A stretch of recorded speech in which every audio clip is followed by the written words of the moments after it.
Հարգելի բարեկամներ, ազատարար բլոկն է, ես Արմեն Հովհաննիսյանն եմ, Կարեն Սարգսյանի հետ հերթական անգամ քննարկելու ենք, թե ինչ է կատարվում աշխարհում, արդիական իրադարձությունները, իհարկե առաջին հերթին հայկական տեսակետից, Հայաստանի տեսակետից, թե դա ինչպես կարող է անդրադառնալ մեր անմիջական կյանքի գոյության անվտանգության վրա։ Շնորհակալ եմ աջակցության համար, խնդրում եմ շարունակել աջակցությունը, ձեր բաժանորդագրությունները, կիսումները, լայքերը շատ կարևոր են այս ալիքը կենդանի պահելու եւ ակտիվ պահելու համար։ Շնորհակալ եմ կանխել եւ շնորհակալ եմ նաեւ նախկինում ցուցաբերած աջակցության համար։ Եվ այսպես Գյումրին իհարկե, ես չի ասի դա այսպես աշխարհացունց ինչ-որ իրադարձություն է, բայց տհաճ է, ինչպես ռուսներն են ասում, մանրուք է, բայց տհաճ է, եւ բանը շատ ծանր նստվածք է թողնում, սա ինձ հիշեցնում է այն Գյումրին, որ ես ցավոք տեսնում էի, մի քաղաք, որի հանդեպ բնականաբար ես չեմ կարող անտարբեր լինել, ես տեսնում եմ այդ երևույթը, ես դա անվանում եի օկուպացիոն ռեժիմի ազդեցություն, այսինքն այդ մթնոլորտը եւ այլն տարբերվում է եւ այսօր փորձում են մեզ համոզել, որ կարող են իրենք վերադառնալ այդ իրավիճակին։ Ուրեմն նիստներ ընտրվելուց հետո, որպես քաղաքապետ Վարդան Ղուկասյանի, ուրեմն հրավիրված էին ուրեմն ռուսական բազայի ներկայացուցիչներ, զինվորականները ուսադիրով, հələ մի բան մոռանանք, որ Ռուսաստանն են, թե ինչ են, ինչ գործ ունեն, տեղական ինքնակառավարման մարմնի, քաղաքացիական բացարձակապես մարմնի, ոչ պետական նույնիսկ ինագուրացիային, ասենք դա մի հարց է, այնտեղ հյուպատոսներ Ռուսաստանի Դաշնության ներկա, այստեղ հարց է ծագում, հետաքրքիր է, Իտալիայի հյուպատոսին կանչել է, որ շատերը չգիտեն Հայաստանում, որ Գյումրիում երկու օտարերկրյա հյուպատոսարանք կա Ռուսաստանի Դաշնության հյուպատոսությունը եւ կա Իտալիայի Հանրապետության հյուպատոսությունը, ասենք ուր էր Իտալիայի հյուպատոսը, եթե դա պարզապես քաղաքավարություն է։ Սա երկրորդը, իհարկե քաղաքավարություն չէ, պարզապես դրա մասին մենք խոսենք, եւ կար Պետդումայի падգամավոր, ինչպես իմ կարծեցի երկրորդ տարիներ Գյումրիում ապրած տատս կասեր, թանել չեն բրդաց մածուն, ուրեմն կար Եդինա Ռոսիայից падգամավոր, որը եկել էր իր աջակցությունը հայտնել ոչ միայն Վարդան Ղուկասյանին, այլ Մայր Հայաստան դաշինքին, որը նույնպես ներկայացված է ավականիում, որը կարծես բան է, դուստր, ինչ են ասում, դուստր քույր կուսակցություններ են ֆորմալ, փաստացի հանդես է գալիս որպես Եդինա Ռոսիայի դուստր, հիշացնեմ Նավալնու հայտնի ձևակերպումը, կարծիքով շատ լավ, պարտիա Ժուլիկը Վիվարով, այսինքն ռուսական ստահակների եւ գողերի կուսակցության դուստր ձեռնարկությունը Հայաստանում, դուստր ՍՊԸ-ն, կոչվում է Մայր Հայաստան եւ իրենց ասելով ոչ իրենց հրավերով, բայց իրենց աջակցելու համար եկել էր նաեւ այդ բանջարը, ինչ-որ Պետդումայի ինչ-որ մի զրթուզիբիլ, Եդինա Ռոսիայից ես ինչ եմ դա այդպեսի կոպիտ բաներ ասում, որտեղ իմ համար Եդինա Ռոսիան դա հանցավոր կազմակերպություն է, այդ կոռուպցիան բան իրենց ներքին գործն է, բայց ինքը արդեն միջազգային հանցագործ կուսակցություն է, որովհետև այդ քաղաքական ուժը ֆորմալ կանգնած է ուկրաինական պատերազմի եւ բազմաթիվ ամենախայտառակ ստոր հանցագործությունների հետևում։ Դրա համար ինձ համար Եդինա Ռոսիան դա հանցավոր կազմակերպություն է եւ ցանկացած ներկայացուցիչ այդ կուսակցության հանցավոր կազմակերպության անդամ է։ Ինչպես օրինակ Նյուրնբերգյան process-ից հետո արգելվեց նացիոնալ-սոցիալիստական կուսակցությունը եւ հարակից բոլոր այդ ընդհանուր մինչեւ Հիտլերի ուգենդ, այսինքն պիոներական կազմակերպությունը, հասկաուտական կազմակերպությունը նացիաներին կից, SS-ը, որը կուսակցական մարմին է, շատերը չգիտեն։ SS-ը դա նացիոնալ սոցիալիստական կուսակցության կից կառույց էր, ոչ թե պետության կից, հա, S-ան գրողային կազմակերպությունները եւ այլն եւ այլն։ Այդպես էլ ես կարծում եմ, որ Եդինա Ռոսիան նույն կարգից է եւ էլի կանչել էին, ինչը իհարկե շատ վատ է։ Շատ վատ է նաև որպես ազդանշան մեր հնարավոր պարտներներին, մեր իրական դաշնակիցներին, այն երկրներին, որոնց հետ մենք հենց այսպեսի բաների պատճառով նաև դեռ չունենք փաստագրված, փաստաթղթավորված հարաբերություններ, բայց պետք է պարտադիր ունենանք։ Եվ ընդհանրապես իմ կարծիքով դա վիրավորական է, ես միշտ ասել եմ, ես իմ հանդուրժողությունը աշխարհայացքային լիովին տեղավորում եմ, Հայաստանում կարող են լինել նաև, ասենք, ծայրահեղ ձախ հայացքների մարդիկ կոմունիստներ լինել։ Մենակ կարող են մասնակցել քաղաքական կյանքի Հայաստանի, այդտեղ քիչ չեմ տեսնում։ Բայց որտեղ է Մարքսի, Էնգելսի եւ նույնիսկ Լենինի մոտ, եթե մեկը բերի ինձ մեջ բերում, որ լինել կոմունիստ, դա նշանակում է լինել մոլագար ռուսամոլ, Էնգելսի եւ Մարքսը Ռուսաստանի մասին եւ ռուսների մասին այնպեսի բաներ էին գրում, որ բազմհատորյակը երբ որ տպում էին Մարքսի սովետակայությունում, այդ հոդվածները մեջ չէին տեղավորում, որպեսզի ռուսները չվիրավորվեն, չկարդան ու չվիրավորվեն, թե Մարքսը եւ Էնգելսը իրենց մասին ինչեր են մտածել։ Նույնը Լենինը բազում օրինակ ունի հոդված «Национальная гордость Великая Россия», հայտնի հոդված, որտեղ այնպեսի բաներ ասում, որ եթե ես դա կրկնեմ, հիմա այդ վայրահաչոցը, որ էլի ռուսատյացները եկան, դա իրենց Լենինն է։ Ուրեմն կոմունիստերի, բայց ով ասում, որ պետք է բանի Զյուգանովի միլիոնը, ես Հայաստանն էլ պետք է օբլեստը լինի, որտեղ է գրված կոմունիստական ուսմունքի, որ անկյունում է դա ֆիքսված։ Այսինքն դա իրականում աշխարհայացքային ոչ թե կուսակցություն է, այլ օտար պետության գործակալների միավորում է, որը հեչ լավ չի։ Հա, շատ վատ է, որ մենք ունենք այդպիսի քաղաքական ուժեր, եւ վատ է, որ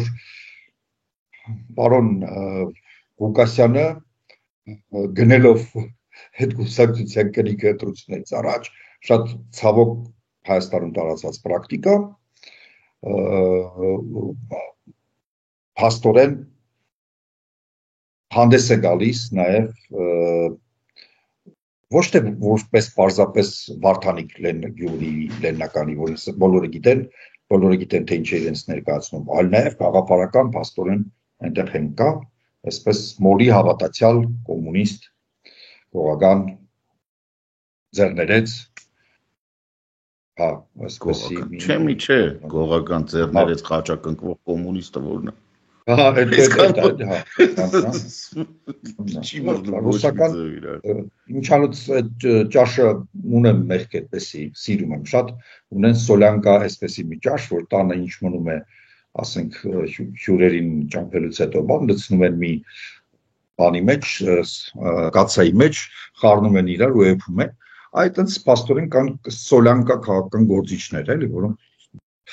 փորձում են ընդգրկել անընդգրկելին, դա նույնպես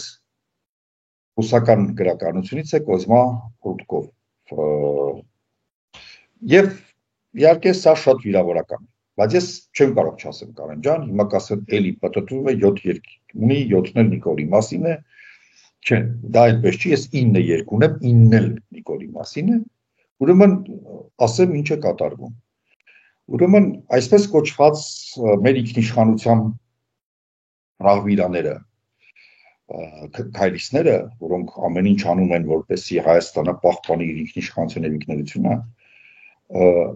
հանում նրա, որ այդ ռուսական վարակը թեկուս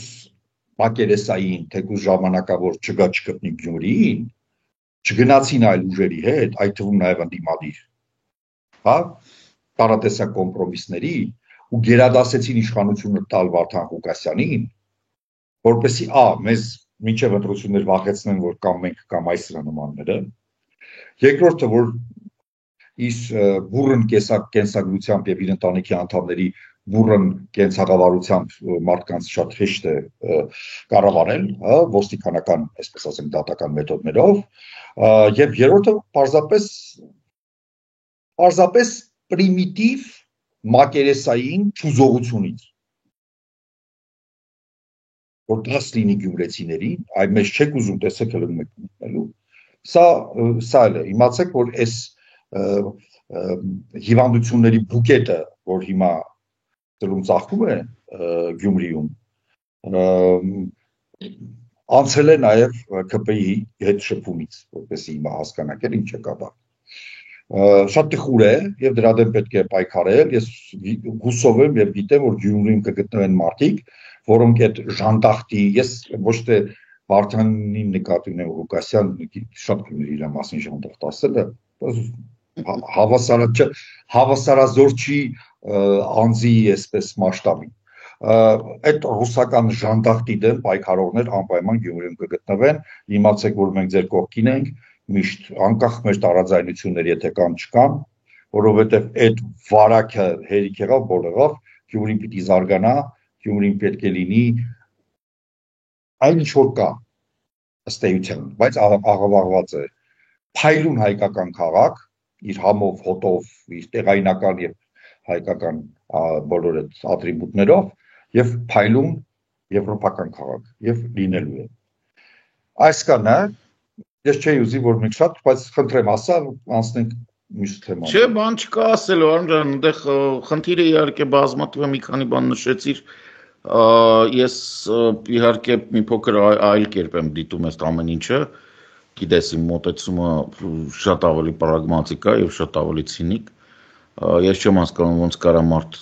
քրեական հետապնդումից հետո ընտրվի, չէ, հասկանում եմ ոնց կարա ընտրվի։ Չեմ հասկանում պետության դերը այդտեղ, այդ մեկ, երկրորդը չեմ հասկանում, որ մինչեւ հիմա ոչ մեկ պատասխան չի պահանջել այն մարդկանց, ովքեր հրավիրել են այդ ռազմական հանցագործներին, որ այնտեղ նստեն։ Ամենացավալին ինձ համար իհարկե գյումրեցիների իրավիճակն է, որ իրանք ոնց որ առանձնապես դեմ չեն, որ ինչ որ չես հասկանում, թե գողական է, թե ինչ է, գողական չի ամեն դեպքում, բայց ամեն դեպքում։ Ինչ-որ ասես մի հատ պերսոնաժ, որը խաչակնքվում է, բայց կոմունիստ է, բայց այդ այն օրը շատ լավ մեկը բան ասեց, ասում ոնց որ տնազլ ռուսական բաների այն ամենահեռու հեռավոր քաղաքների քաղաքապետերի տնազ, այն ածանցյալի ինքը իր նախկին պաշտոնավարությունների ընթացքում բազմիցս արտահայտվել է, որ ինքը Գյումրին հենց այդպես էլ ընկալում է, որպես ռուսական պերիֆերիա, ինքը այդպես էլ ընկալում է։ Ես ուզում եմ ուղղակի ասեմ, որ անկախ նրանից ինքը իր կյանքը ոնց է պատկերացնում, իրան սպասում են շատ երկար բանտարկության տարիներ, ընդ որում պետական դավաճանության համար, որտեղ այս ամեն ինչ որ ինքը անում, ասա պետական դավաճանություն է, եւ ամբողջովին համաձայն եմ այն մտքի հետ, որ պրոբլեմի 90%-ը անձամբ հեծանվորդն է եւ իր կողքի կանգնած մարդիկ, մտքամա։ Այսինքն մենք ստանում ենք մի իրավիճակ, երբ որոշում չկայացնելու քաղաքական շիզոֆրենիայի հետևանքով Հայաստանի խոշորությամբ երկրորդ քաղաքը ամբողջությամբ անցնում է ռուսական վերահսկողության տակ, ընդհանուր մինչև ռուսական պետդումայի պատգամավորների ներկայացուցիչներ, ինչ որ կոմունիստական կուսակցություն, չգիտեմ, հյուպատոս, բան սա ինձ այնքան բան է, խորթ է, այնքան անհասկանալի է, ոնց կարելի է սրան դիմադրել, այլ շուտ ոնց կարելի է սա ընդունել եւ ոնց կարելի է սրան դիմադրել մեթոդներով, որոնք չպետք է հիմնվեն քրեական օրենսգրքի վրա։ Այս ինձ համար սենց համանապակվենք Աստված իրանց հետ։ Ամեն դեպքում ես ասեմ ինչը Գյումրին կորցրեց, Գյումրին իմ շրջապատում կորցրեց հարյուրավոր մարդկանց, ովքեր այլևս չեն գնա այնտեղ հանգստանալու, Գյումրին ինչ շրջապատում կորցրեց տուրիստներ, որոնք պետքա գային Հայաստան եւ գալու են Հայաստան եւ պլանավորում էին գնալ Գյումրի, հիմա առհատ է կգնան, այսինքն Գյումրին դարձավ պերիֆերիայի քաղաք, ոչ միայն բանով, Վարդանիկի ցանկությամբ եւ Վարդանիկի երազանքով, այլ նաեւ մոտակա տարիները հաստորեն Գյումրին զրոյանալու է։ Այն ամբողջ պոտենցիալը, որը ձեռք բերվեց տարիների ընթացքում, Գյումրին զրոյանալու է։ Ես ակնկալում եմ, որ մենք կտեսնենք նաեւ արտահոսք բավականին լուրջ, մենք կտեսնենք անապատացում այդ քաղաքի, անկախ ամեն ինչից։ Ես գիտեք, այդ առումով ես ցինիկ եմ։ Եթե վատ է, ես կասեմ վատ։ Եթե Գյումրին շարունակեց մնալ Վարդանիկի տակ եւ ինքը թույլ տվեց Վարդանիկը սկսեց հին մեթոդներով փոքր միջին բիզնեսը խեղդել եւ բաժանել իր իմացած մարդկանց եւ այլն ասֆալտ փռել, ծառ կտրել կամ չգիտեմ ինչ անել, հələ ստեղ Ավունյանի դեմ մի կերպ պայքարում ենք, մի Սելջուկի բանել էսա, բայց այնտեղ Գյումրիում ինքը ամբողջությամբ ունենալով ռուսական բազայի աջակցությունը, ինքը Գյումրին ոչնչացնելու է։ Ցավոք սրտի մենք Գյումրին որպես երկրորդ քաղաք կարող է կորցնենք։ Համ քաղաք որպես կորցնենք, համ բնակչության մակարդակով կորցնենք, որովհետև ես չեմ տեսնում որևիցե պայծառ ապագա այն քաղաքում, որը կառավարվում է մարդկանց կողմից, ովքեր ցանկանում են Հայաստանը եւ ավելի փոքր իրենց փոքր հայրենիքը տեսնել ռուսական պերիֆերիայի պերիֆերիա։ Ինչքան բան։ Հենց որ ցավոք սրտի ոչ մի լավ բան չեմ կարող ասեմ Գյումրի հետ կապված, սա մեզ բոլորիս դաս թքած արդեն թե Նիկոլենք ոնց են այդ ամեն ինչը դիտարկում, սա ուղղակի պետք է լինի մի իրավիճակ, երբ ոչ մի պարագայում եւ ոչ մի դեպքում եւ ոչ մի ռուսամետ կատու պետք է իրավունք չունենա Հայաստանում քայլի։ Ընդհանրապես ոչ մի ձևով։ Այստեղ ես քո հետ գիտես մի քիչ բան ունեմ, որ անամիզ։ Եթե Մալիշկա գյուղում կամ չգիտեմ բանում Լեռնանիստ ինչ որ պայմանական գյուղում այդպեսի մեկը գա, դա կատաստրոֆա չի։ Այ երբ որ այդպեսինն է ռուսական բազա եւ հյուպատոսարան, դա դառնում է թունավոր մի հատ բան ապուր տոքսիկ, որը նույնիսկ շնչելն է ահացու։ Այսինքն վտանգը ոչ թե որ ինչ որ մի գյուղում բան չես կարող հետ մի կարող է լինի, բայց երբ որ կա բազա, այ ինչ են ռուսները ճղում իրանց որ կապանում բան բացել հյուպատոսարան, որպեսի այդ բանը թունավոր այդ տոքսիկ վարակը տարածվի նաև Սյունիքում։ Սկանում ես, այդ է ինձ վտանգավոր։ Այդ է վտանգավոր։ Ինչ ցանկացած ռուսական բան հիմա վտանգավոր է, ես երեք հատուկ հասցիկ մարդիկ ասում են բանը ռուսատիատությունը տելի բան է, ասում ընդհուպ մինչև մուլտֆիլմեր ռուսերենով պետք է արգելվեն Հայաստանում։ Եթե մենք ուզում ենք երկիրը պահենք, որովհետև հիմա թույլ տալով երեխաները ռուսերեն մուլտֆիլմեր են կալեն, ռուսերենի հանդեպ շատ նեգատիվ վերաբերմունք ձեռք չբերեն, այ հիմա մենք պետք է արգելենք, որ 20 տարի հետո դիրքից ոչ մեկ չփախնի, որպեսզի այդ թույնը չտարածվի, որովհետև հաջորդ սերունդը ընկալելով ռուսերենը հետագայում քանի ուսման ընթացքում, քանի սոցիալականացման առաջին փուլելում չի կարողանալու տարբերի թացը չորից եւ ինքը կարող է դառնալ ռուսական ռոպագանդայի զոհ։ Գնացել էի կինոթատրոն, ամերիկյան ֆիլմ է, բնականաբար ռուսերեն, ինչը խայտուրակություն է, ես դրա մասին շատ վաղուց եմ խոսում, տարез դուբրոսների դեմ պայքարի նաև իմաստը բանը մի ուղղություններից մեկը դա էր, որ Հայաստանում բոլոր, ինչպես Վրաստանում է, դες չի որ ասում աննար բանը, կողքը գնացեք Վրաստան, այդ ինչա կատարում։ Ցանկացած ամերիկյան ֆիլմ, ֆրանսիական, կա ժամ, երբ դա գնում է բնօրինակով, որտեղ մարդը կարող ուզում է գնա բնօրինակով գնալ, ֆրանսերեն, անգլերեն, գերմաներեն։ Եվ կա վրացերեն թարգմանությամբ, բոլոր հոլիվուդյան ֆիլմերը, վրացիները կարող են անել, մենք չենք։ Հիմա դա միկրոն, ուրեմն հերոսը ծխում է, գիտես, ես ծխող չեմ, ես այնպես չի որ ծխելու կողմնակից եմ, շատ մեծ ծխում է եւ էկրանը այդ պահին, որտեղ ռուսական օրենքով սիգարետ չի կարելի ցույց տալ։ Ախպեր, ռուսական օրենքները թող գործեն Ռուսաստանում։ Այդ ի՞նչ է նշանակում։ Ես քեզ մի օրինակ էլ բերեմ։ Չկարողա մենք էլ ընդունենք, բայց եթե դա մեր օրենքը չի։ Ստացվում որ գողացածի, գիտես ինչն է, ոնց որ բան էլ նես, գողոնի սպառող էլ նես։ Քեզ մոտ էս բարձուն չստեղծում։ Նույն բանը իդեպ Վրաստանի տարբերակը եւս մի քանի օրինակ կա, մեկը հայտնի օրինակ երբ Թուրքիայում որոշվեց, որ եվրոպական լեզուները պարտադիր են, որպեսզի բացառվում չիմանան, ուրեմն գնում են ֆիլմերը բնօրինակով եւ այդ քո ասած տարբերակով կա ժամ, որ տակից սուբտիտր կա թուրքերեն, կա ժամ, որ սուբտիտր կա այդ լեզվով, այսինքն ֆիլմը ֆրանսերեն է, ֆրանսերեն սուբտիտր ինչի, որտեվ եթե դու սովորում ես Ես ամերիկյան սերիալները հաճախ այդպես եմ նայում, որտեվ սուբտիտրով տեքստը ավելի Չէ, ես գիտեմ, որ հիմա ֆրանսերեն ես վերականգնում, օրինակ քեզ էլ բան կլինի, չէ, ֆրանսերենը լսես ու սուբտիտրը լինի, որ գրածն ու տեքստը կապես իրար, հա, եւ կա մաքուր թուրքերենով, բայց թուրքերենով դուբլաժ արած ֆիլմերը իրենք 10% են, ոչ ավելի։ Իմ ոնց են ասում, մութ ծանր մանկության ժամանակ, ուրեմն մենք ունեինք ծանոթներ, այսպես բանը, հայրենադարձներ, հա, որոնք հատուկ ինչ-որ բաներ էին անում,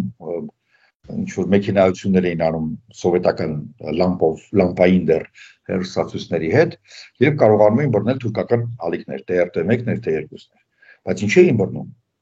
որովհետեւ շատ լավ ֆիլմեր էին, ցույց տալիս հոլիվուդյան դասական ֆիլմեր։ Օրինակ ես մի անգամ հյուրեի գնում էր Ստենլի Կրամերի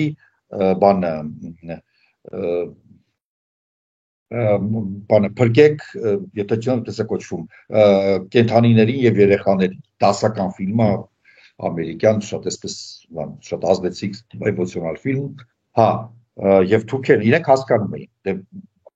հայրենադարձների ընտանիքում թուրքերն այդն, իրենք նստած լավագույն ֆիլմերը, բայց այդ ալիքներով ինչ եմ ասում, արդեն ֆիլմը թարգմանելու բանը 25-30-35-40 տարի առաջ այդ հարցը Թուրքիայում լուծված էր։ Իդեպ ասեմ, մենք բավականին մեծ համայնք ունենք Լոս Անջելեսում, Հոլիվուդում, որոնք որ բավականին մեծ եւ լայն շրջապատ ունեն նաեւ ստուդիաներում, ընդ որում հին համայնքը առավել եւս։ Մենք շատ հանգիստ կարող ենք կազմակերպել, եթե դիտեք, եթե նույնիսկ հաշվարկենք, թե ինչքան է դա ժամանակով, կարող պարզվում ենք տարեկան $100 միլիոն չհասնի ծախսերը, ամբողջ ծավալը թարգմանել 3-4 տարվա մեջ, որովհետև artificial արհեստական բանականությունը մեզ օգնական։ Այսօր դա 2-3 անգամ մեժան կլինի, քան դա 20 տարի, բայց ավելին, շատերը չգիտեն, այս թեման ասենք ու անցնենք առաջ, գիտեք, ով է նախկին պոստսովետական եւ սոցիալիստական տարածքում ռեկորդսմենը ամեն ինչ իր լեզվով անելու եւ թարգմանությունների բոլոր ծրագրերը նաեւ այդ լեզվով են, բոլոր հեռախոսները առաջինները հիմա կան բարձր հայերենն էին օրինակ հեռախոսը, բայց բոլոր այդ բաները անցած էստոներենը։ Հա, որտեղ թվայնացման գաղափարը առաջի տեղում է, բայց հիշեցնեմ, որ էստոներեն խոսացողները աշխարհում մոտ 1 միլիոն մարդ են։ Ոչ էստոնիայում չի աշխարհում։ Դե կան էստոնական համայնքներ տարբեր։ Ուրեմն եթե այդ մարդիկ կարող են, մենք կարող ենք ու կարող ենք։ Ու դա քննարկելու բան չի, որ թանկ է եւ այլն, ոչ դա արժի։ Բազում հիմարություններ կա, որի վրա չարժի փոխծախսել։ Հա, բազում։ Բայց դրա վրա հաստատ արժի, որովհետեւ դա մեր ընդհանրապես ես կարծում եմ, որ մենք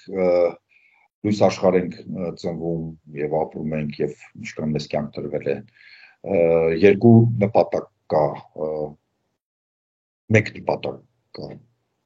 հայկականությունը պահելու ես անձնականը չեմ վերցնում վերանձնական մեկ նպատակ իսկ հայկականությունը պահելը դա առանց մեր հայրենը պահելու դա անիմաստ եւ անհնար գործ ընդհանրապես գործունեություն է պետք է միայն մենք այսպեսի մեկ կարգախոս ունենք Հայաստանում հայերեն եւ վերջ առանց վիրավորելու եւ նվաստացնելու մնացած լեզուները առավել եւս ազգային փոքրամասնությունների, դրա մասին չի խոսքը։ Բայց գործառույթները պաշտոնական, մշակութային եւ այլն, որոնք կապված չեն ազգային փոքրամասնությունների հետ, պետք է լինեն մեր պետական լեզվով։ Հիմա անցնենք կարևոր իրադարձությունների, խոսեցինք բանի ցածր թեմաներից Վարդան Ղուկասյանի ինագուրացիայից հասանք հայոց լեզվի դերին, բարձր թեմայի, եւ հիմա անցնենք ուրեմն բանի երեք անգամ արդեն ասել ենք, որ ԱՄՆ Իրան բանակցությունները կարծես թե գնում են դրական սցենարով, կա արդեն առաջին փուլի դրական արդյունքը, ես միայն ուզում եմ ասել, որ ես խոսքը կտամ Կարենին, ես այստեղ տեսնում եմ երկու գործոն կարևոր։ Մեկը դա ռուս-ուկրաինական պատերազմի կարգավորման այսպես կոչված տապալումն է, իսկ պարոն Տրամպը չի կարող ամենտեղ լուզեր, այսինքն հայերեն ասած ձախողակ դուրս գալ,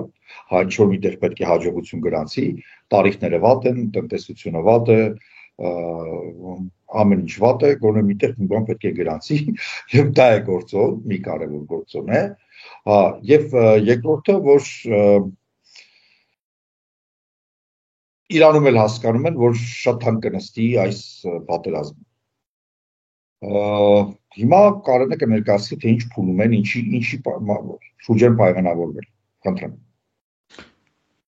Իրականում առաջի փուլը ավարտվել է, բավականին մեծ հաջողություն կարելի է գրանցել,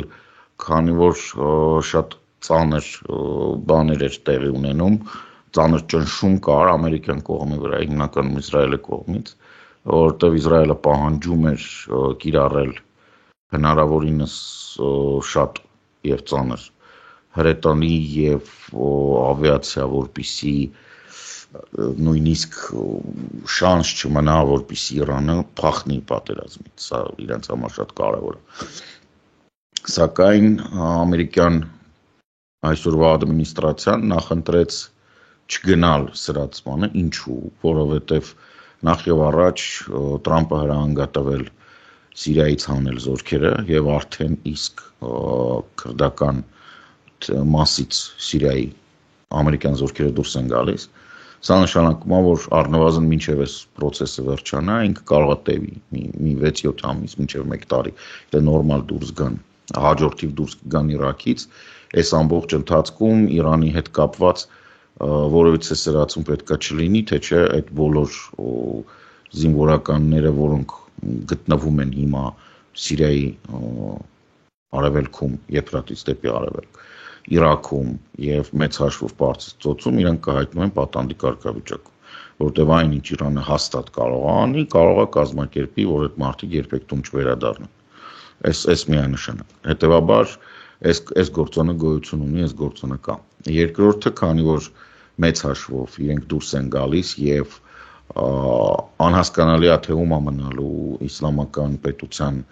այդ գերեվարման ճամբարների պաշտպանությունը, որտեղ դրանք ի պաշտոն է ամերիկյան դաշնակիցն ու նախորդ ադմինիստրացիաների դաշնակիցը։ Խոսքը, հա, ICC ICC, հա, Daesh-ի ճամբարներն են, որտեղ որ ձերբակալվածները իրանք մնում են, դրանց պաշտպանությունը իրականացնում էր քրդական ազատ բանակը, մեծ հաշվով, որը Թուրքիայի կողմից փորձ է կատարվում ճանաչել որպես KPK-ի մաս։ Ինչի եմ ասենց ինչ որ Իրանից հարցրեցիր քրդական, որտեղ տարածաշրջանը այդ կտորը այդպեսին է, ինքը չկա առանձին վերցրած Իրան-ամերիկյան հարց, գոյություն ունի իրանական հարց, որի լուծումը մեծ հաշվով ԱՄՆ-ից պահանջում է ահռելի մեծ ռեսուրս։ Եթե լուծումը լինի իսրայելական սցենարով, դա նշանակում է եւս մեկ պատերազմ եւ քանի որ զորքերը մեկապետք է դուրս գան, տենց հրաման կա, համ իսլամական պետությունը կարա ամբողջությամբ նորից վերականգնվի, համ բոլոր Իրանի կողմից այս կամ այն կերպ Իրանի հետ փոխկապակցված կամ ըստ օդում կախված լուրերի կապ ունեցող կազմակերպությունները կարող գլուխ բարձրացնել եւ այլն, այսինքն ԱՄՆ-ի չեմ ասի դաշնակիցները, բայց գոնե ֆինանսական գործընկերները կմնան ոնց որ մենակ բոլոր հնարավոր խնդիրների դեմ։ Հա, ասենք պատկերացնում եք Սաուդյան Արաբիայի, Քուվեյթի կամ Արաբական Էմիրությունների վիճակը, եթե ամերիկացիք ամբողջը Իսրայելի պահանջով տրաքացնեն ու դուրս գան։ Դե հիմա ամբողջը տրաքացրեցից դուրս եկար, գալու ես այն վիճակի, որ ի վերջո բոլորը կհասկանան, որ հիմնական եւ ամենամեծ խնդրեմը դա Իսրայելն է եւ կոչնչացնեն Իսրայելը։ Բոլորը միասին։ Սունիները, շիաները, վահաբիտները, բաները, ինչա դրուզերը, ալևիները, բոլորը միասին, որովհետեւ եթե Տրամպը դուրս է բերում ամերիկյան զորքերը մերձավոր արևելքից, մեծ մերձավոր արևելքից, դա նշանակում է, որ Իսրայելը այլևս այլ ճանապարհ չունի, քան պայմանավորվել։ Այլևս որևէ պատերազմի ճանապարհ գոյություն չունի Իսրայելի համար տարածաշրջանում իր գոյությունը պաշտպանելու։ Այս միանշանակ է եւ այս մեծ հատկապես Թուրքիայում շատ է պատտվում մամուլում այսպեսի մի տեսակետ, որ ԱՄՆ-ն եւ Թուրքիան արդեն պայմանավորվել են, որ 3 փաստորեն մաս է լինելու Սիրիայում։ Մի մասը, որը վերահսկում են կառավարությունը, այսինքն Թուրքիան վրա կարելի ասել ազդեցություն ունի, մի մասը շիա մասերը, որքան տարօրինակ է հնչում ալավիների եւ դրուզերի մասերը վերահսկելու է Իսրայելը, լինելու են իսրայելամետ ռեժիմ ինչ որ հաստատվելու է, իսկ Քրդստանը մնում է Քրդստանին չեն ձեռք տալիս։ Ես նմանատիպ բաներ կարող լինեն թուրքական մամուլում չեմ տեսել, թուրքական մամուլում մի փոքր այլ է իհարկե, ալավիների մասը, որը որ բանն է, դա գնահատվում է ավելի շուտ որպես լատակյան, որպես sense փայաբաժին Լիբանանը տիրություն անող երկրի, Լիբանանում հիմա եռակառավարում է, դա բուն Լիբանանն է, դա Ֆրանսիան է, Եվրամիությունն է իդեմս Ֆրանսիայի եւ որոշ չափով Իսրայելն է մասնակցում, քանի դեռ բանի Համաս Հեզբոլլայի հարցը մինչև վերջ փակ չի։ Այսինքն բայց ինքը արդեն Իսրայելը արդեն տեղից դուրս է գալիս։ Դրուզերը ամբողջությամբ Իսրայելի ազդեցության տակ են, դա նորմալ է։ Իսրայելը նոր բուֆերային գոտի է ստեղծել, ընդհակառակ ինքը փորձում է գոտին մեծացնել, մնացածը քրդերը նայ, քրդերը դե ֆակտո մնալու են, սրա մասին թուրքերը գրում են։ Մանավանդ ընդդիմադիր մի փոքր Թուրքիայում գրում են, որ գոյություն ունի դե ֆակտո բան քրդական ինքնավարություն, որը որ բան չես կարող անես, եւ ստեղ հարցը ոնց որ թե սահմանափակվում է։ Այս դե ֆակտոից բացի ոչ մի ուրիշ բան, որովհետեւ իրանք պայմանավորվել են Սիրիայի այսօրվա ղեկավարությունը ստանձնած ուժերի հետ, որ մշակութային այդ ինքնավարությունը պահելու են։ Զորքերը մտնելու են սիրիական դրոշի տակ, բայց պարզա որ այնտեղ քրդական զորքերը շատ ավելի հզոր են, քան սպաները։ Այսինքն այնտեղ քաղաքացիական պատերազմի հիմքը կա, գոյություն ունի։ Ավելի շուտ քրդական զորքերը վերցնելու են սիրիական դրոշ եւ մնալու են տեղում։ Այո, իրանք տեղում են մնալու, իրանք չեն տեղափոխվելու այն մասը։ Դրա համար ես քեզ հետ կհամաձայնեմ դե ֆակտոյի տեսանկյունից, բայց Թուրքիայից դժվար է։ Չէ, պարզապես իսկապես 2-3 տեղ շրջանառում տեսա։ Շրջանառումը անշուշտ, որովհետև պրակտիկ տեսանկյունից բոլորը հասկանում են, որ դա այդպես է։ Ստեղ Իրանի գործոնը որպես այդպիսին Սիրիայից փորձեցին հանել մեծ հաշվով տենց էլ ստացվել է։ Չնայած իհարկե ալավիները բաները Իրանը կշարունակի գործել, բայց Իրանի համար հիմա առավել կարևոր է իր անվտանգությունը ապահովել եւ շանս է բացվում իր համար կարգավորել հարաբերությունները Արևմուտքի հետ, Եվրոպայի հետ, քանի որ համ Եվրոպան, համ Չինաստանը, համ Հնդկաստանը բան հետ խնդիր ունի, Տրամպի ադմինիստրացիայի հետ խնդիր ունի։ Իսկ Իրանի բոլոր խնդիրները կապված են ամերիկյան մոտեցման հետ, միշտ այդպես է եղել։ Ինքը ԵՄ-ի հետ միշտ լեզու է գտել։ Այս թե անկերպ, երբևիցե Եվրամիությունը առանձին վերցրած եվրոպական երկրները կարելի է առանձնացնել Մեծ Բրիտանիան, բայց Մեծ Բրիտանիան իր սեփական ազդեցության բաներ ունի եւ Մեծ Բրիտանիան մեծ հաշվով ցանկության դեպքում միշտ կարող է պայմանավորվել։ Պարսկաստանի հետ այդպես խնդիր չկա, պատմականորեն միշտ պայմանավորվել է։ Այսինքն այստեղ հարցը գալիս է նրան, որ քանի որ Տրամպը Իրան արևմտյան բլոկից դուրս դրեց եւ ինքնահայտարարվեց որպես կոռումպացված մեդիատոր, ինքը դրանով իսկ բացեց Իրանի համար ճանապարհը պայմանավորվել բոլոր մնացած արևմուտքի հետ, թողնելով Տրամպի հետ այն խոսակցությունը, որը օքեյ, լավ, չես ուզում ես միջուկային զենք ունենամ, ես չեմ ուզում միջուկային զենք ունենամ, դե ինձ բաներս ինքնաթիռներս տուր։ Օրինակ կա շարքի տեղ Իրանը հիմա ասում է ինքնաթիռներս տվեք, 50 հատ Boeing ինքնաթիռ ա ուզում, որը շատ ընդունված է։ Ես ես վերջերս բացահայտեցի, որ Տրամպը օրինակ Վիետնամի հետ պայմանավորվել է այդ տարիֆների հետ կապված, ինչ որ բանով Վիետնամը թույլ է տվել, որ Մասկի ընկերությունը մտնի Վիետնամ, դու տես ինչի վրա են պայմանավորվում։ Վիետնամը պայմանավորվում է ԱՄՆ-ի հետ տարիֆների մասին, որ Մասկի Starlink-ը մտնի ու Տրամպին թույլ են տալի, որ $1.5 միլիարդ դոլարանոց Տրամպ բան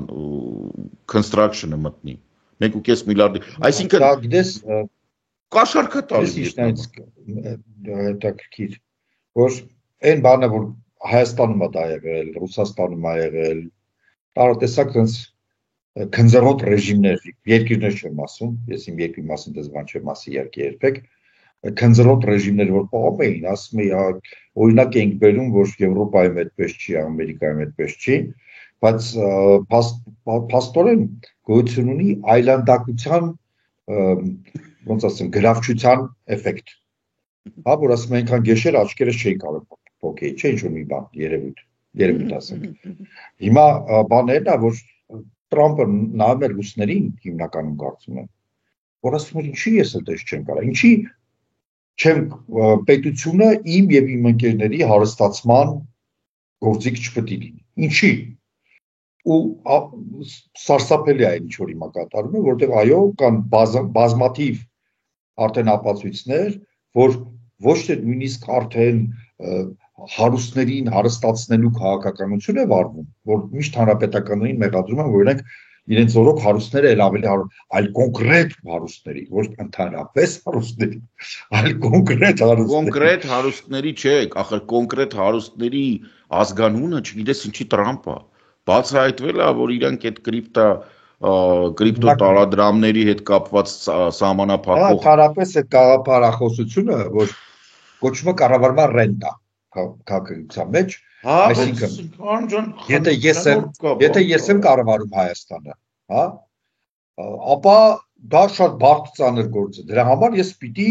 վարձատրվեմ, այսինքն ռենտա պիտի վճարվի։ Դա համար եթե դու Հայաստանում հաց ես թխում, չգիտեմ, մեքենաներ ես վաճառում, ինչ ուզում ես անում ես, դու պետք է ռենտա վճարես ոչ միայն պետությանը, այլ ինձ անձամբ։ Մենք գիտենք դա արդեն։ Այսինքն ինչ որ իմ կառավարումը, իմ ծառայությունը Հայաստանի Հանրապետության ժողովրդին ունի գին, ասենք տարեկան $300 միլիոն գին ունի, օրինակ պայմանակ։ Հիմա փաստորեն Տրամպը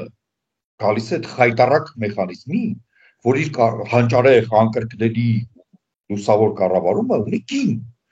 Եվ պետք է աշխարհը իր ընտանիքին, իր մի քանի մոտիկ օլիգարխիա են ասում, օլիգարխներին գին վճարի։ Գիտես ինչ է, սա մոտավորապես Ամերիկան հետ գցել է 100-120 տարի, ինքը ինչը չի տակցնում, որտեղ ինքը 19-րդ դարի 70-ական թվականները, ինչա, դա ոսկե դարեր Ամերիկայի Միացյալ Նահանգներին, այսինքն ինքը բացահայտ ուզում է երկիրը 150-170 տարի հետ գցի։ Սա սարսափելի բան է, ինչ որ դու ասում ես, օրինակ Վիետնամի ես բան կա, չէ՞, դու հիմնականում կենտրոնանում ես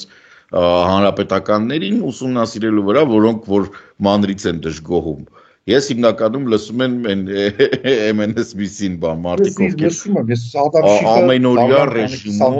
ամենօրյա ռեժիմով բացահայտումներ են գնում, իմ մոտ նենց տպավորություն ոնց որ ես Քոչարյան Ռոբիկի մասին եմ նյութեր նայում, գիտես։ Լուրջ եմ ասում։ Քաղաքակրթության տեսակետից դու լրիվ ճիշտ ես, դա էմոցիոնալ ընկալում չի, որովհետև դասակարգային առումով այդ օլիգարխիկ կոռումպացված պախանները դրանք մի որակ են, որ Հայաստանում իհարկե մի ուրիշ ձև է, Ադրբեջանում ուրիշ ձև է, Չինաստանում երրորդ ձևն է, բնականաբար բան չեն, երկվորյակներ չեն, իրենք տարբեր են երկրները, բայց որպես սոցիալական երևույթ, որպես դասակարգային երևույթ եւ որպես հոգեբանական երևույթ, իրենք նույն դասի երևույթներ են։ Դու շատ ճիշտ ես ընկալում։ Ես հիմա հասկանում եմ այդ մանավանդ դրանք ովքեր շատ են շփվում, հա, նույն կանադան բանը, շփվում են եւ իրանց այդ դժգոհությունը նույն Մելանի Ջոլիի բանի, որ իրանք ինքը խոսում է մեկ-մեկ sense դու պատկերացնում ես իր հետ խոսում են փակ դռների հետևում, երևի թե նույն բանը փայլուն Մելոնին ասա հրաշքն սաղ տեսել են աշխարհը այդ նկարները տեսել չի կարա իտալուհի է ինքը այդտենց այն որ դու ես այդ տղամ հա ոնց ստացի դեմքին նայում ես որ բան էին ասում ոնց որ մարդը գնացել է ժամադրության տղամարդու տեղը մի հատ անասուն է եկել վրից թրիքի հոտ է գալի ու ինքը տենց նստած ասում եւ պետք է ժամս լրանակ գնամ ինքնաթիռից վարելիքը լցրեք գնամ տունը չէ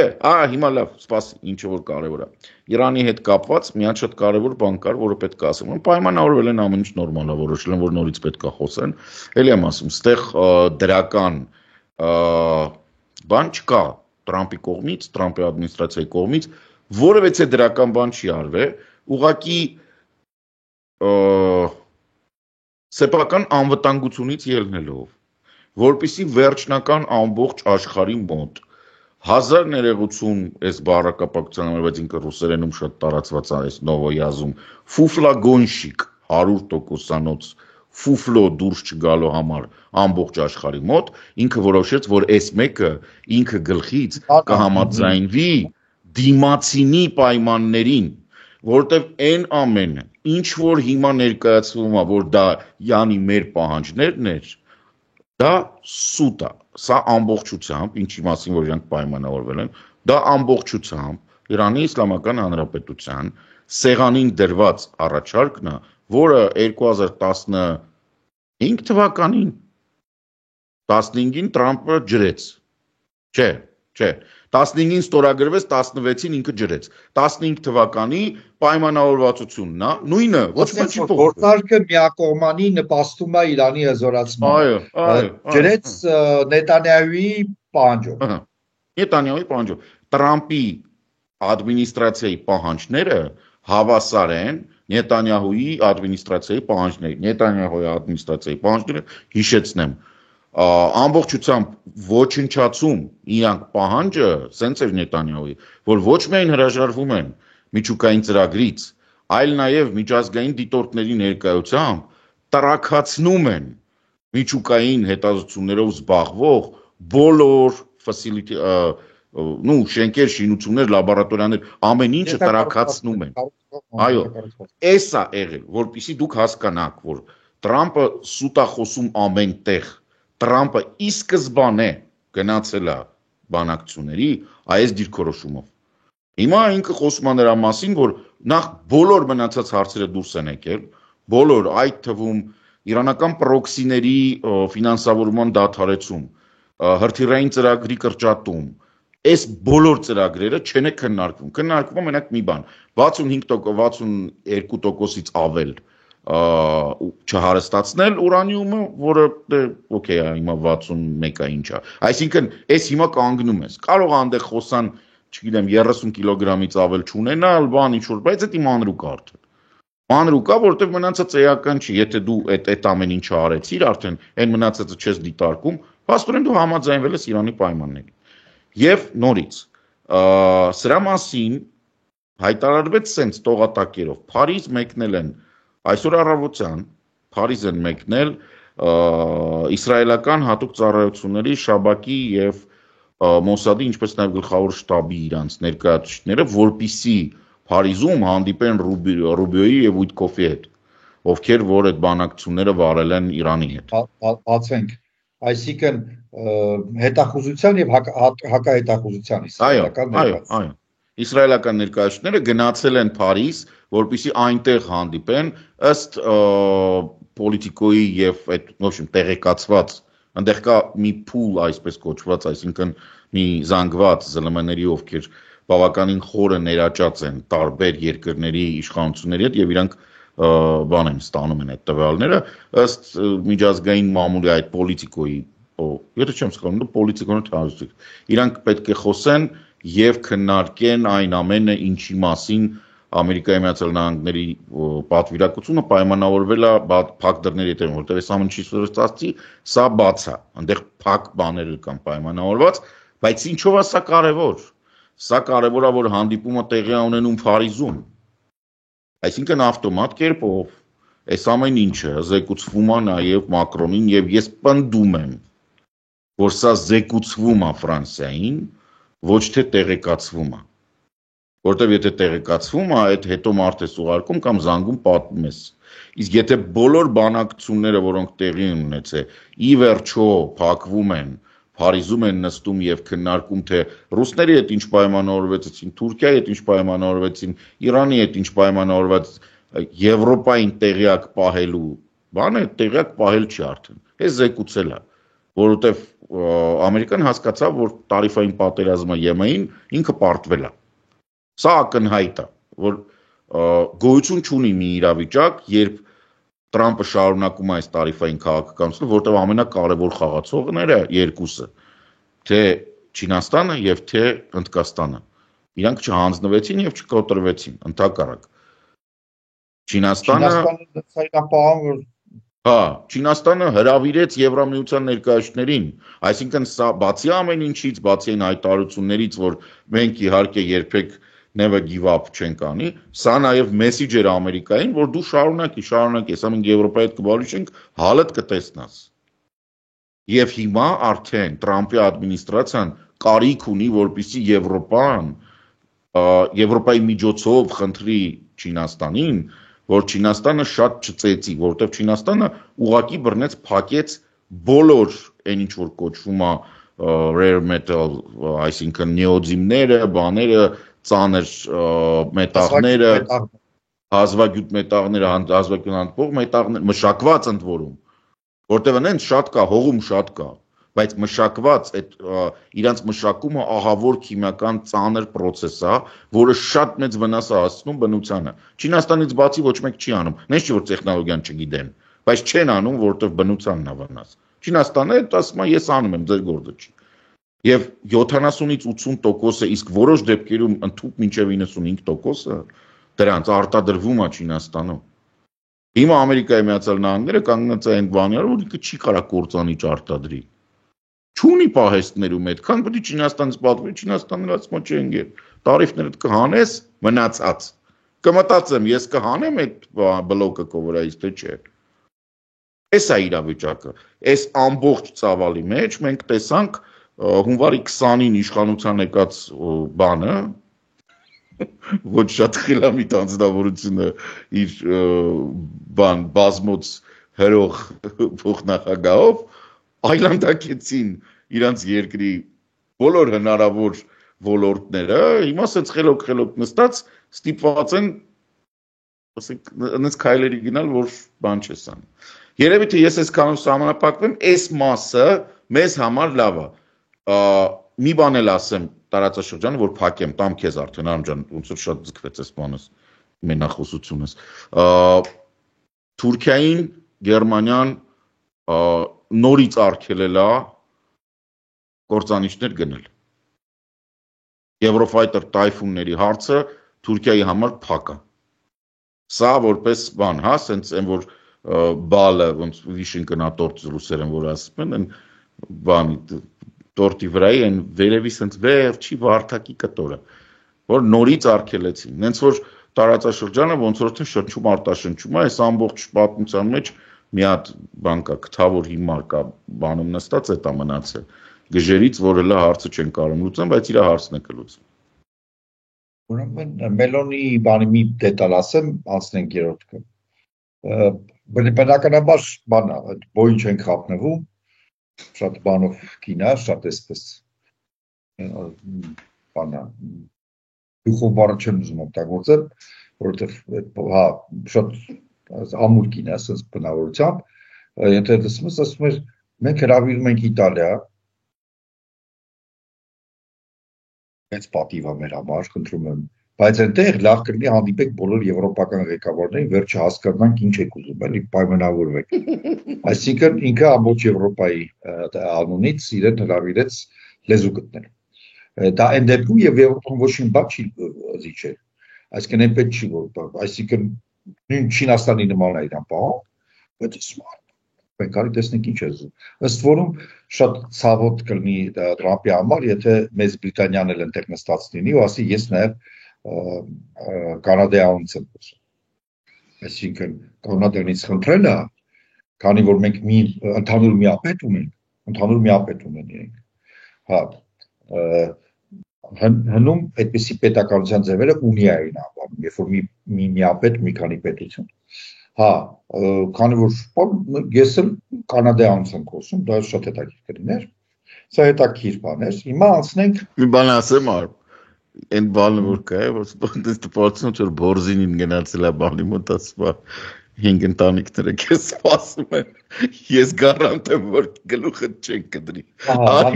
Իմ տարածքում կհանդիպենք։ Այդ ալու է։ Ուրեմն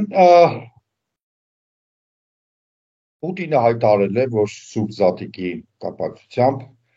երկօրյա հրաման են տալիս երկօրյա հրադադարի, բայց եթե ուկրաինացիները իրենց վատ պահեն խփեք։ Ուրեմն ես կարծում եմ, որ բացի նրանից, որ սա հերթական կեղծիք ներսուտ է եւ այդ օրերին ավաղ ռուսները խփելու են առավել դաշնությամբ, ցավոք, ինչպես առաջի իբր նախնական պայմանավորություններից հետո խփեցին քաղաքներին, արդեն գիտենք, հա, Սումի, Կրիվի եւ այլն, Խարկով սարսափելի եղել մոտ 100 հոգի վիրավոր կա, զոհեր կա, Կիրիշենքի հետ խփել էլի, այդպես էլ լինելու է, սա մեկ, բայց ինչի է նա այդպեսի բան ասում։ Առաջինը չի կարելի, որ Ուկրաինան իբր ամեն ինչի համաձայն է, գնդակը ուղարկել է ռուսների դաշտ, մենա ռուսների դաշտում, այդ գնդակը պետք է գոնե ձևական հետ շպրտել ուկրաինացիների դաշտ, որ մենք էլ այսպեսի նախաձեռնություն ենք անում, որտեղ իրենք հասկանում են, որ համաշխարհային միջազգային հանրության աչքերում իրենք բարդվում են։ Երկրորդը ավաղ ԱՄՆ այսօրվա ադմինիստրացիան չնայած խոսք է տվել, որ սանկցիաները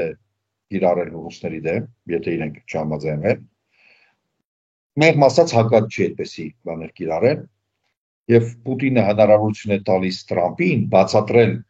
ԱՄՆ ժողովրդին եւ կոնգրեսին եւ սենատին եւ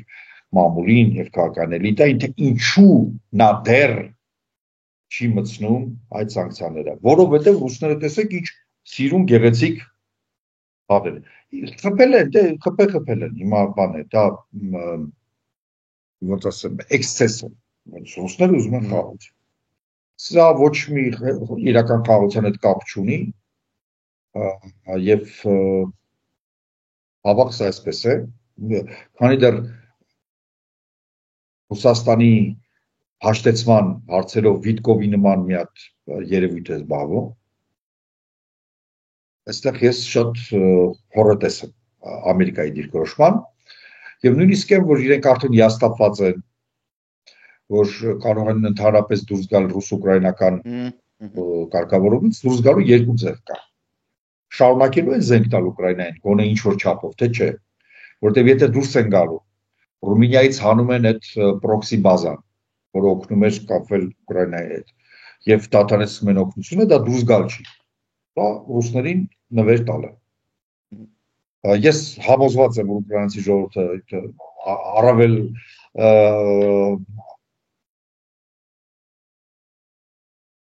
շարունակի է դիմադրությունը, հատկապես որ Եվրոպան ամբողջությամբ իրենց մեջքին է եւ բրիտանական համագործակցությունը իրենք շարունակեն, բայց դա ավելի շատ խոսում է ոչ թե Ուկրաինայի մասին, այլ խոսում է Ամերիկայի մասին։ Եվ երկրորդը դուրս գալ, բայց ինչ որ զենքեր դեռ շարունակել տալ։ Այսօր կարդացել եմ, որ ասել է չեմ տալու։ Դուրս եմ գալի ու չեմ տալու զենք։ Որտեղ 3 օր առաջ դեռ ասել տալիս, դա նորմալ է։ Ինքը 3 օրվա մեջ Տրամպը 3 անգամ տարբեր կարծիքի հայտնել Զելենսկու թե ով է մեղավոր պատերազմում։ Ուրեմն սկզբից հայտարարել է, որ մեղավոր են Զելենսկին, Բայդենը։ Հետո Մելոնին ասում է, ախր ոնց կարելի է, Ռուսաստանն է հարձակվել եւ այլն, Մելոնին չես ասած Մելոնին կներեք, միշտ Մելոնի եմ ասում։ Մելոնին ասել է, որ ախր ագրեսորը Ռուսաստանն է, չէ՞։ Ինքը այդ հարցում շատ հստակ դիրքորոշում ունի։ Ասել է, ես չեմ ասում, որ Զելենսկին է։ Հիմա հետո հաջորդ օրը ասել է Զելենսկին։ Սրա գինը բացի նայած իհարկե որ ավաղ նաև ուկրաինացի ժողովուրդն է վճարելու, ավելի զոհեր են լինելու եւ այլն։ Նաև ամերիկան էլ է վճարելու դրանք։ Ամերիկայի Միացյալ Նահանգները Եվրոպայից դուրս գալու ընդհանրապես գինը վճարելու են։ Եվ նաև այն ոլորտներում, որոնք այդ կան իբր մոտ են Թրամփի սրտին կամ իբր էլ չէ, տնտեսություն, ֆինանսներ, տեխնոլոգիաներ եւ այլն։ Այնպես որ այստեղ ես որոտես եմ ցավոք Ամերիկայի դերի կապակցությամբ որոտես եմ եւ իհարկե որոտես եմ նաեւ որ Պուտինի այդ հրադադարը որևէ երկարատև կամ ընդհանրապես կայանալու որևէ շանս ունի։ Բացում չունի։ Սա էր, որ ես ուզում եի ասել Ուկրաինայի պահով, եթե ինչ-որ ավելացնելու բան ունես։ Մի փոքր կարևոր իրադարձություններ տեղի են ունեցել, փոքր, գիտես ոնց, քանի որ պատերազմը վաղուց է արդեն եւ մենք սովոր ենք արդեն տենց բաների, իրանք առաջի հայացքից այդքան աչքի չեն ընկնում, որովհետև խոսքը գնում է նրա մասին, որ Պոկրովսկի ուղղությամբ, ասենք, ինչ-որ հակահարձակման են անցել, մի փոքր տարածք են վերցրել, այդքան շատ չի, մոտ 10 քառակուսի կիլոմետր, բայց այդ 10 քառակուսի կիլոմետրի 16 մի րոպե ես ասեմ 6 մղոն, նմանա 6 մղոնը սխալ հաշվեց, էլի 6 քառակուսի մղոնը սխալ հաշվեց, որտև ես մղոնով էի լսել այդ նյութը, ինքը ռազմավարական նշանակություն ունի, որովհետև նախ եւ առաջ Ռուսաստանը այդ տարածքը վերցնում էր մոտ 3-4 ամիս, մի փոքր ավել, վերջնական, իսկ այդ տարածքի կորցնելու շնորհիվ իրանց պոտենցիալ կորուստները լոգիստիկ տեսանկյունից շատ ավելի ծանր են։ Այսինքն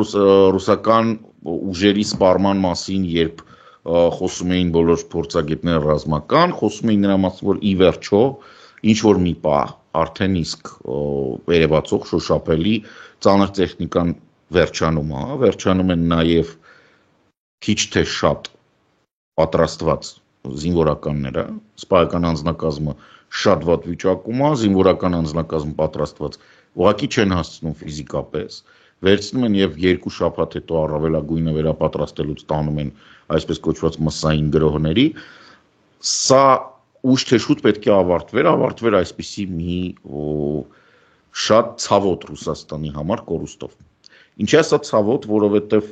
հենց այս ուղղության վրա ռուսները կուտակել են հիմնական իրանց ուժերը եւ լավագույնը,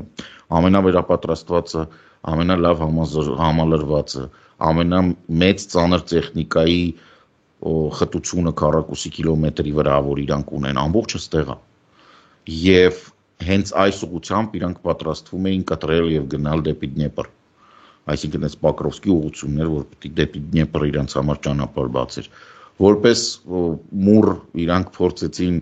Արեխովայի ուղղությամբ, այսինքն Զապորոժիայի ուղղությամբ ինչ-որ հակահարձակում անեն, դա էլ տապալվեց, իրանք մինչև հիմա Կուրսկի մարզը ամբողջությամբ չեն ազատագրել, ավելին իրանք Բելգրադի մարզում են բան կորցրել։ Ամեն օր մտնում ես դրանց ալիքները, ուշքր գնում է, ասում է, այսօր մենք հերոսաբար ազատագրեցինք Կուրսկի մարզը, չգիտեմ, Ավջուշկինո, եսի ինչ որ ամեն օր նոր գյուղերի պետք է ազատագրում է Կուրսկում, այդքան գյուղ չկա երևի, բայց որպեսզի հաճույքը մի քիչ երկարացնել, ամեն օր մի հատ գյուղ են ասում։ Ինձ չկա է, հենց էդ է։ Ես իրանց մի անգամ բռնացրել եմ, ու ես որն է մարդիկ բռնացրել են նրա վրա, որ գյուղեր կան, գիտես, հա, պատմության ընթացքում 3-4 անվանում են ունեցել։ Մանավանդ այս սովետական տարբեր անվաններով ազատագրում են։ Իրանք բռնացրել են, որ ասեն ազատագրում են, հետո դուրս են գալիս, մի հատ էլ մյուս անունով են ազատագրում։ Շատ խնդալու է, ախր այնց բաներ են անում են, ընդ որում հիմա էլ էս անկախությունից հետո ուկրաինացիք նոր անուն են տվել, որը այն հին անունն է կամ լրիվ նոր ուկրաինական անուն է, իրանք սովետական անունն են ասում, մի հատ էլ հին անունն են ասում։ Այլ նայում ես, ասում ես լավ Կուրսկի մարզը եղած չեղած ասենք, ինչ որ սահմանափակ փոքր մասն են մարզի վերցրել, փոքր մասը, այնտեղ մեծ բնակավայր էլ չկա, բայց լավ այդ մի կողմն է։ Բացի ամեն ինչից, իրանք փորձեցին կամ պատրաստվում էին Սումիի մարզի վրա հարձակվել։ Իրանք այդ այսինքն Կուրսկից պետքա դուրս հանեն ուկրաինացիներից եւ շարունակեն հարձակումը դեպի Սումի։ Սա պատերազմի առաջի շաբաթները իրենք եթե չալարեք քարտեզները բացեք, իրենք այդ Սումի ու Չեռնիգովի կողմերը կանատոպ Սումի Չեռնիգով, իրանք անցել են այդտեղով, բայց նույնիսկ այդ ժամանակ իրանք Սումի քաղաքը չեն մտել, ինչու՞, որովհետև Սումի մարզը, Սումին Չեռնիգովը այդ կտորը, ինքը բավականին գետերով, անտառներով, խիտ, սենց ինչ որ խիտ փոքրիկ գետեր բաներ, որոնք նենց չի որ կարող ես ամբողջը գրավես, ըստ ճանապարհների երկայնքով, հա, իրանք տենց անցել մտել էին, բայց ոչ ավելին, էլի եմ ասում, փետրվարին մարտի սկզբին 22 թվականի, երբ Ուկրաինան մենակ էր այդ ռուսական հրեշի դեմ եւ մեծ հաշվով առանձնապես այդտեղ խոշոր զորամիավորներ չուներ, նույնիսկ այդ ժամանակ ռուսական բանակը չկարողացավ այդ մարզերը ամբողջությամբ գրավել Սումին եւ Չեռնիգովի մասնախոսքը։ Ես չգիտեմ ինչ են մտածում ռուսական կամ ինչով են մտածում ռուսական գեներալները, որոնք տենց հաճույքով պատրաստվում են եւս մեկ անգամ մտնել Սումը։ Սա ուղղակի նոր մեթոդ է, ինձ թվում է արդեն իրանց մոտ հասունացել է այն պահը, որ առաջի համաշխարհայինի ժամանակ այդ Բրուսիլովսկի պրարիվ հայտնի, հա, որի ընթացքում ռուսական բանակի, այդ թվում սպայական եւ ենթասպայական անձնակազմի այդ էլիտան ոչնչացվեց, որովհետեւ ինչ որ մեկը այն անբանին, որը Նիկոլ երկրորդն էր, բան էր խոսք տվել, ոչ մի իմաստ չուներ այդ օպերացիան։ Ճահիճներում կոտորեցին, հետո դուրս գալուց կոտորվեցին։ Կրկնակի զորեր էին, հա։ Նույնտեղն է, նույն ձևի ճահիճներն, այդ այսպես կոչված այդ Պրիպեցկի բալոտը, այդ կտորն, նու այդ Դնեպրի այդ կտորն, ասենք ինքը անտառ բան տեղ չկա։ Բացի դրանից, իրենք քաղաքներ գրավելու որևէ հնարավորություն չունեն։ Միանշանակ։ Իրենք ուրիշ հարց, եթե ուկրաինացիները դուրս գան, իրանք մտնեն։ Բայց ամեն փողոցի համար, դե նայ ուկրաինացիները ո՞րն են տվել հեշտությամբ։ Նայ։ Այս ընթացքում միակ քաղաքը, որտեղ մարտերը 3-4 օրից պակաս են տևել, եւ որը ուկրաինական զորքերը տենց փորձել են պաշտպանել դուրս գան, դա Լիսիչանսկն էր, Սևերոդոնեցկի բլուրների վերևը, Սևերոդոնեցկի համար պայքարը գնաց շատ երկար, Լիսիչանսկից շատ արագ դուրս եկան։ Լիսիչանսկի շատ արագ դուրս գալը կապված էր նրա հետ, որ Վագները ամբողջ հզորությամբ տեղափոխվեց Լուգանսկի մարզ, եւ սենց հարավից վերցնելով Վալնավախան, իրանք ոնց որ շրջափակման վտանգ կար։ Դրա համար Լիսիչանսկից դուրս եկան։ Բայց այդ միակ քաղաքն է եղել, որ դուրս են, մարտով չեն դուրս եկել, ուղղակի դուրս են եկել։ 3 օրից պակաս է տևել ուկրաինական զորքերի դուրս գալը քաղաքից։ Բոլոր մնացած մարտով իրեն քաղաք վերցնելը հիշի ինչա կատարում։ Ոչնչանում։ Պարզա որ իրանք բնակչությանը պետք է գենոցիդի ենթարկեն, այն ինչ։ Այո։ Ուչա, ասենք դա ես չեմ պատկերացնում, ասենք ռուսական գեներալները որոշում են երկիր, ասենք Մասկը իրաց համոզելա, որ հնարավոր է Մարս թռնեն այնտեղ մնան հետո, որտեղ այն ինչ որ իրանք անելու են, դա դրա պատասխանը տալը անհնար է, ընդհանրապես դրա պատասխանը տալը։ Գիտես ինչին եմ նմանացնում, մի քիչ մեզ մոտ բերեմ, հիպոթետիկ ուղղակի քննարկում ենք։ Ես ռուսական այս գեներալների զառանցանքները նմանեցնում եմ Ալիևի զառանցանքներին։ Այդ որ ինքը բռնեմ գրավեմ, հայտնի է որ չի կարողանալու գրավի, այսինքն եթե փախուս չկա, եթե ոչ մեկ չի փախնում, չի տողում, չես կարա տենց գրավես։ Դու պետք է մտնես կոտորած։ Բնապարը կարող ես վերցնես, դա կոչվում է գրավել չէ, վերցնել ճանապարհ չեն գնում, ճանապարհը վերցնում են վերահսկողության տակ։ Կարող է, բայց տարածքը այդքան հեշտ լիներ։ Ընդ որում այդ ճանապարհն էլ նենց է, որ հիմա քո կոպիտ ասած այս մի վաշտը ստեղով անցնում է, այս 200 մետրը քոնն է, բայց որ անցավ գնաց այդ 200 մետրը։ Այնտեղի ինով ադրբեջանցիներին տրված տարածքների մեծ մասը իրենք չեն գրավել, չեն կարող։ Բացառվում է իրանք արի ցավոք Այսինքն, բայց չեն գիտեք, էլի, լավ, հիմա, լավ, շատ եք թեմաները խառնելու իրար, բայց ինչև է, Ուկրաինայում այդ է վիճակը, հիմա կարծես թե գլխավոր թեմաները ավարտել ենք, բայց ես խոսք եմ տվել, որ բոլոր թողարկումները ազատարար ավարտվել են մի թեմայով մինչև առնվազն մայիսին է։ Հետո կամ արդեն կլինի հայախառն այսպես հիշատակումներ կամ չի լինի։ Ուրեմն, հա, մայիսի հետո թողելու ես բելակ ես խոսամ, հա, աչքից դրանից հետո։ Ես կարող եմ քեզ դերականորեն զարմացնեմ այդ օրերին, ինչալց կասեմ։ Ուրեմն մայիսի 9-ին Մոսկվա գնալը հանցագործություն։ Դա մի քայլ է, որից հետո դու պատկերացնում ես ինչքան պետք է լինել շանտաղա Հելքից պատուհաս, հələ մայիսի 9 չի եղել, ես էլ այդպես բառերով կասեմ, որ դու գնում ես մակում, Ռուսի հետ վատամարդ ես լինում, Ուկրաինային աջակցող, բանի կողմ ես քվեարկում ռեզոլյուցիային, չէ՞։ Ու մայիսին ուզում ես գնալ մի տեղ, որը Եվրամիությունը հայտարարել է, բոլորը հայտարարել են, որ գնալ չի կարելի։ Ուկրաինան էլ փաստորեն հայտարարել է, որ ով որ այդտեղ կանգնած է լինելու, դա իր պետության թշնամիներն են, թիրախ են։ Այսօր վաղը չէ, միսօրը այդ ցուցակագրվում են, էլ։ Ում հետ ես գնում, լավ, բանը Լուկաշենկոյի, Վուչիչի, Պուտինի, Վուչիչի, երեքած սերբական ղեկավարների, ուրեմն բանն է այնտեղ սերբական Կրաինայի իր ազգանունը լավն է, քֆուր չի, իր ազգանունը Դոդիկա։ Հա, Դոդիկի, հա, այո, Դոդիկի, ուրեմն Վուչիչի ու չգիտեմ ում ախպեր, այդ Վուչիչի։ բանը, ուրեմն Պարսկերության նախարարը Սլովակիայի Ֆիցոյի կուսակցությունից է, արդեն որի անգամ ֆիքսում է, որ ասում է, որ Հայաստանը օկուպանտ է, որ Ադրբեջանը ճիշտ է, օկուպացված տարածքներն ազատագրել եւ այլն։ Ասենք դրա կողքը պիտի գնաս կանգնես։ Սպասի, Սլովակիայի Ֆիցոյի ճուտն է տենց բան ասել։ Ֆիցոյի Պարսկերության նախարարը արդեն մի քանի անգամ հայտարարել է, որ բանը Ադրբեջանը շատ ճիշտ էր եւ այլն, Հայաստանը օկուպանտ է եւ այլն։ Մեր արտգործնախարարությունը ոչ մի բան, ոչ մի բողոքի ոնց կլիներ։ Որտեղ երևի համաձայն են, որ դա այդպես էլ կա։ Ուրեմն, չէ, ես մի քանի պատգամավոր գիտեմ ԿՊ-ից, որ համաձայն են, բայց ես կուզեի իմանալ արտաքին գործերի նախարարությունը համաձայն է, թե չէ։ Չէ, ակնհայտ է, այստեղ պետք է մի քիչ բան անենք, ակնհայտ է, որ այդ արտգործնախարարության մակարդակը չի, այդ երևի թե պետք է Սուրեն Պապիկյանը պատասխանի կամ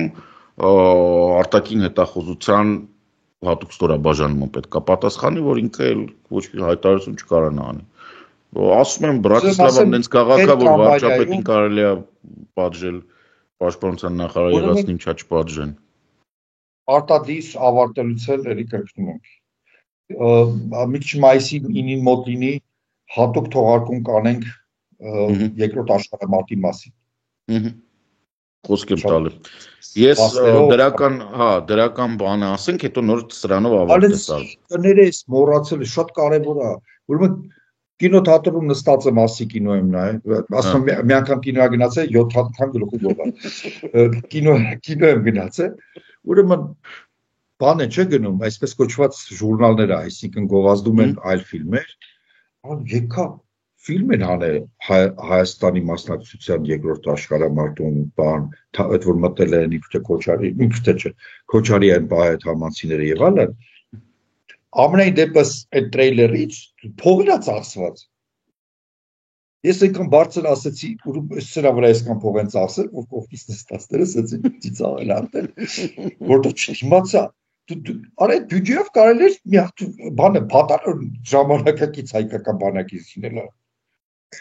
Այդ փող են, ով տվե այդ փողերը։ Ռուսաստանը կոստյումային, բաներով, մարտերով, բան, ինչ որ տրեյլերն են տեսել։ Չէ, Սարիկ Մարիկը չի։ Ստեղ են նկարել, թե Սարիկ ենք։ Ռուսաստանում չի նկարվել։ Համի մոռացի է Ռուսաստանում այսպես կոչված բանի ոնց է այդ կոչվում, այն որ տեղաշորով են դա գնում, շոուբիզում։ Ռուսաստանի շոուբիզում լիքը տեղաշորի միջոցով ապել։ Ну, кому для вас? В общем-то. Անդերի շոու-բիզում լիքը հայ կա, որոնք որ տես բան կարան։ Ես եւս մեկ անգամ ուզում եմ շնորհակալություն հայտնել այն մարդկանցից, ովքեր մեզ հարցեր են ուղղում, եւ ասեմ, որ մենք գալ շաբաթ արդեն առաջի 10 հոգուն կհրավիրենք հանդիպման։ Հետևեք մենք կփորձենք թե ազատարար բլոգով ներկայացնենք, թե մեր Telegram ալիքներով, Facebook-յան էջերով դեռևս տեխնիկապես հնարավորություն չունենք լայվ անենք եւ չգիտեմ արդյոք արժի թե ոչ Zoom-ով հանդիպումներ, Zoom պայմանական օտար երկրա մեր գործընկերների համար ովքեր այդ հարցերը բանալեցին հələ չգիտեմ ոնց ենք պլանավորելու, բայց մի բան կմտածենք խոսք եմ տալի Արմենի հետ մի բան կորոշենք, որ եթե հնարավոր է իրանց 10-15 հոգու հետ տենց խոսենք, դենց որ այսքան ինչ վերաբերում է եվրոպական Եվրատլանտյան ինտեգրման պլատֆորմին Եվրատիպի մեր գործունեությանը, ակտիվորեն շարունակում ենք, շնորհակալություն աջակցության համար, մենք նորից կտեղադրենք այդ հարցերի բանը, բլոկը, որ այն մարդիկ ովքեր հələ չեն մասնակցել, ցանկության դեպքում մասնակցեն, որովհետև ինքը միանգամյա չի, ինքը երկարաժամկետ է, ինքը մի կապեք ձեզ այս ամսվան, ես գիտեմ, որ մարդիկ իմ հետևորդների գրում են, որ պարոն Սարգսյան, չգիտեմ, վատ առողջ եմ կամ հնարավորություն չունեմ, բան ես մասնակցելու ժողովուրդ, այս միանգամյա ակցիա չի։ Ինքը երկարաժամկետ է, մենք կազմակերպելու ենք։ Բացի դրանից, որ մեծ կառուցվածքներ, տեխնիկական հնարավորություններ պետք է օգտագործվի, ասենք բոլորին հրավիրելու, մենք դա սխալ ենք համարում, որտեղ կուզեինք անհատական շփում լիներ, ծանոթանանք, ով որ ծանոթ չի, մի մասին ծանոթ ենք, մի մասին ծանոթ չենք, հարցեր տրվեն, ինչ որ քննարկում լինի, ավելի կենթանի լինի, դրա համար փոքր խմբերով